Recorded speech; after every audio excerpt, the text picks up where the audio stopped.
घर में सब कुछ बिल्कुल सामान्य लग रहा था, लेकिन उस दिन सहना के मन में एक ऐसा तूफान उठ चुका था जिसे अब वह ज्यादा देर तक अपने सीने में दबाकर नहीं रख सकती थी।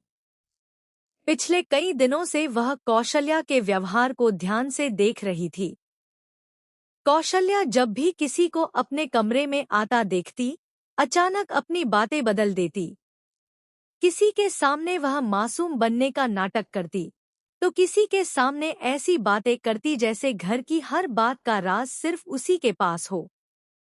सहना को शुरू से ही लग रहा था कि कौशल्या के दिल में कोई बहुत बड़ा रहस्य छिपा है। लेकिन सबसे बड़ा सवाल यह था कि आखिर वह रहस्य क्या है और उसका संबंध मुरली से क्यों जुड़ा हुआ है। उस सुबह घर का माहौल कुछ अलग था। मुरली बैठक में बैठा हुआ था और उसके चेहरे पर चिंता साफ दिखाई दे रही थी। घर में सभी लोग अपनी अपनी बातों में व्यस्त थे, लेकिन सहना की नजर बार बार कौशल्या पर जा रही थी। कौशल्या बाहर से बिल्कुल शांत दिखाई दे रही थी।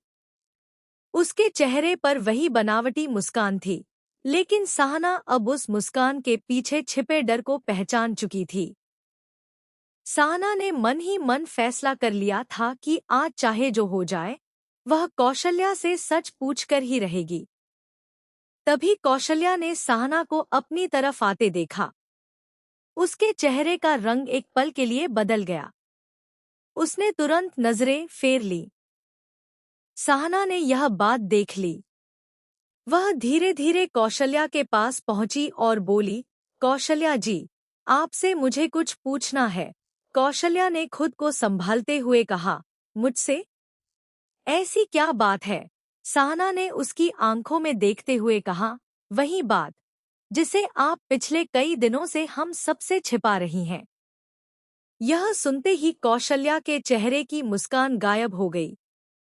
उसने इधर-उधर देखा और बोली, तुम्हें गलतफहमी हुई है। लेकिन सहना पीछे हटने वाली नहीं थी। उसने कहा, अगर मुझे गलतफहमी है, तो फिर आप मेरी आंखों में देखकर यह क्यों नहीं कह पा रही हैं कि आपने कुछ नहीं छिपाया? कौशल्या कुछ बोल नहीं पाई। उसी समय मुरली वहां आ गया। उसने दोनों को आमने सामने खड़े देखा तो पूछा, यहाँ क्या हो रहा है? कौशल्या ने तुरंत बात संभालने की कोशिश की। उसने कहा, कुछ नहीं मुरली जी, सहना को पता नहीं क्यों मुझ पर शक हो रहा है। सहना ने तुरंत कहा, नहीं मुरली जी, मुझे सिर्फ शक नहीं है, मेरे पास सबूत है। मुरली यह सुनकर चौंक गया। सबूत?